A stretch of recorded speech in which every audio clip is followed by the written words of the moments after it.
Student simple सी problem है हमारे पास, conversion of temperature among different scale से रिलेटेड स्टेटमेंट है स्टूडेंट्स की temperature of water in a beaker is 50 degree Celsius, what is its temperature in Fahrenheit scale.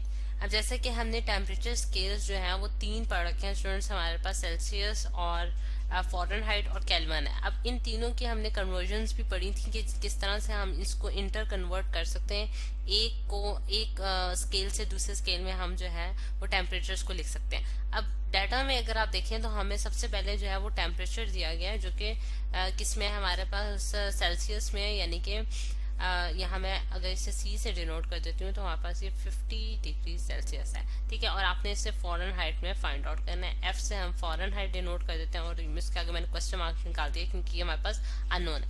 तो solution में अगर हम देखें जाएं स्टूडेंट्स तो हमारे पास इसका फॉर्मूला जो कि हमने पढ़ रखा है कि हम किस तरह से इसको कन्वर्ट कर सकते हैं, वो हमारे पास है F is equals to 1.8 C plus 32। और इसमें C जो है वो क्या स्टूडेंट्स डिनोट कर रहा है, हमारे पास C जो है वो हमारे पास सेंटीग्रेड स्केल में जो है वो हमारे पास जो सेल्सियस स्केल है उसमें हमारे पास टेम्परेचर की वैल्यू होगी, ठीक है। तो अब इसमें वैल्यूज इनपुट करते हैं।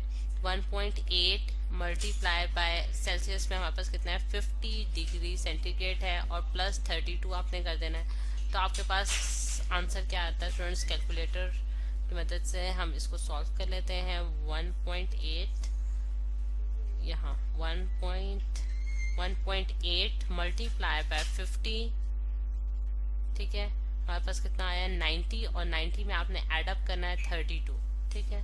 तो आपके पास आंसर आता है 1122, ठीक है, 122 स्टूडेंट्स आपके पास ये आंसर आ गया जो कि फ़ारेनहाइट स्केल में, ठीक है। तो ये है हमारे पास, यानी कि अगर 50 डिग्री सेल्सियस है हमारे पास टेम्परेचर बीकर में वाटर का, तो उसका फ़ारेनहाइट में अगर हम कन्वर्ट करें तो वो कितना बनता है 122 डिग्री फ़ारेनहाइट।